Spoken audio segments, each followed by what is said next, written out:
June 2022.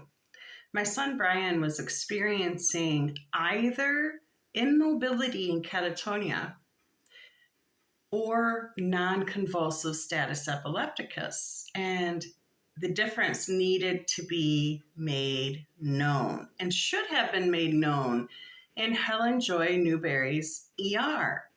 However, unfortunately, Brian ran into Dr. Jonathan Altieri at Helen Joy Newberry Hospital.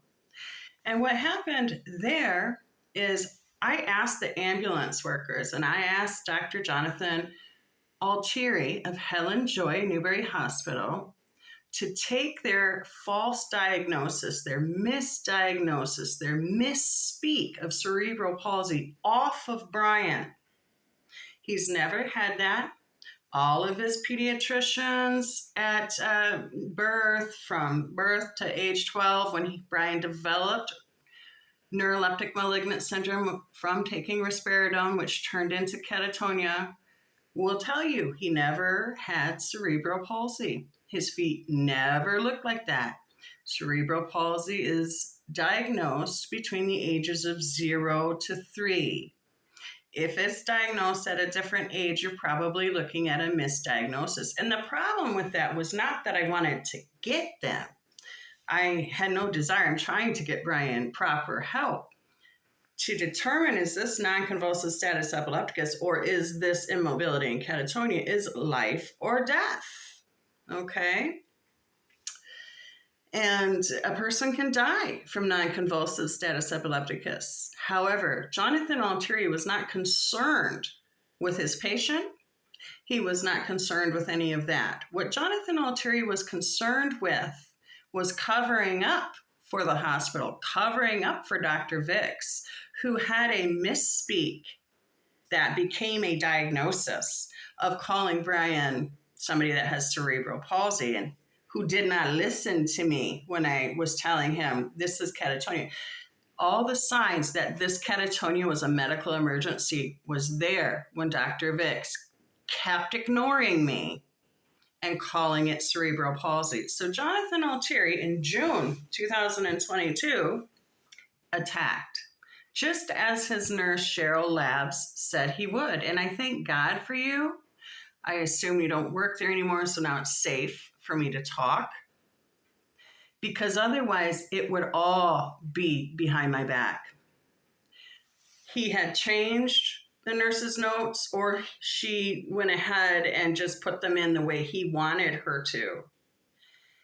And he called APS just the way that she and some others have told me he would, and lied and pretended like Brian's emergency medical situation was neglect.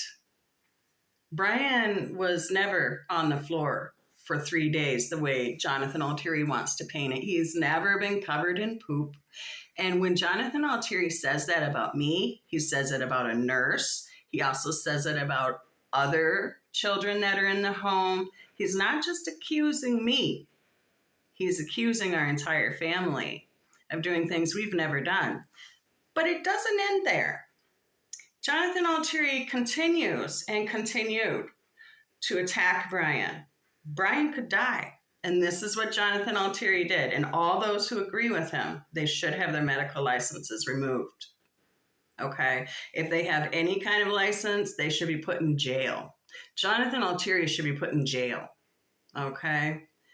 And this was all about covering up their misdiagnosis of cerebral palsy. So instead of taking it off, now they took it off because it's an embarrassment to them, but I have it in records, okay? And my lawyer's getting it, just so you know. But they took it off just to stop that embarrassment. But Jonathan Altieri began to attack Brian and to attack me. That day in the ER, he was pacing back and forth at the end of the stall. He never came near Brian. And he wouldn't even touch Brian. Like Brian was, I think it was psychological that he was trying to distance himself conscience-wise from the patient. um, because of what he was about to do. He was about to slaughter this person, my son, who needed emergency medical care. I had to use my last diazepam rectal kit on the way home to stop status epilepticus. It's not the first time he's almost been killed by Jonathan Altieri and crew, people that work for him, work with him, have to agree with him in order to get a paycheck. So Jonathan Altieri started calling APS and telling immense lies. And he also put these crazy lies deep inside Brian's medical records. So everywhere Brian went, it looked like he had problems that he never had, and he never could get appropriate medical care thereafter.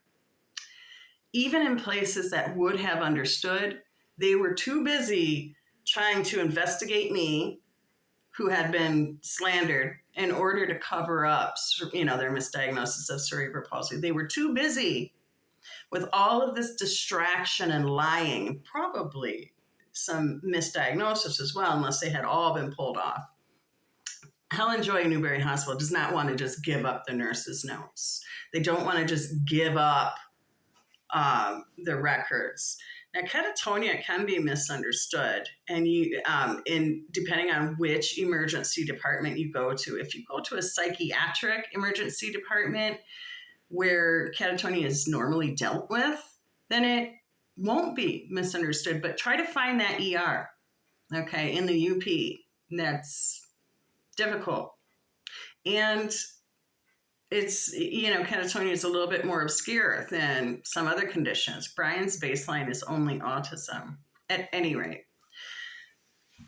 I've only read so many. So they have this gossiping, lying, slander campaign that goes on behind my children's and my back, which my children are internal witnesses. None of this stuff has ever happened that Jonathan Altieri has claimed.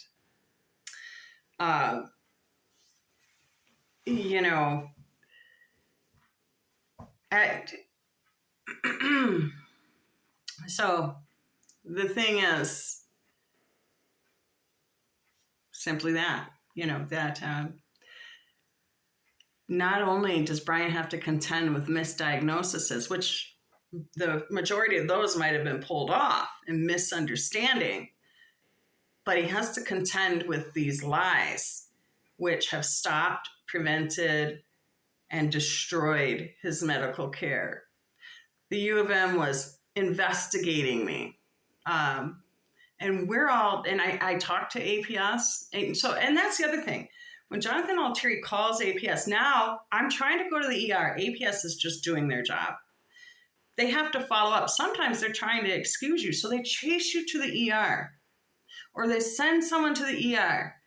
And that's a distraction for the doctors. Now the APS hasn't done anything wrong. Sometimes they're trying to figure out what's going on. They're trying to come to the right decision, right, for the patient.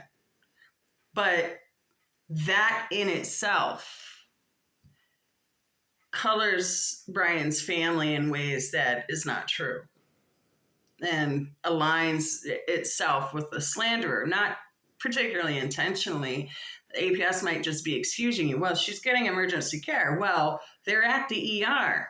Well, now that emergency care has been complicated even more than Jonathan Altieri's smear campaign that's deep inside the medical records, which is behind my back. That was his hope. That was his expectation. I don't know if he had anything to do with changing Brian's health insurance. Somebody changed it, and it wasn't Mom. I had him on, but that's a story for another time. I'm going to go over every single incident because this is the type of attack that requires a fight back. And Jonathan Altieri is counting on APS. He's counting on CPS. He's counting on being able to sit in a closet and cover up what they've done at that hospital, done wrong to Brian, the harm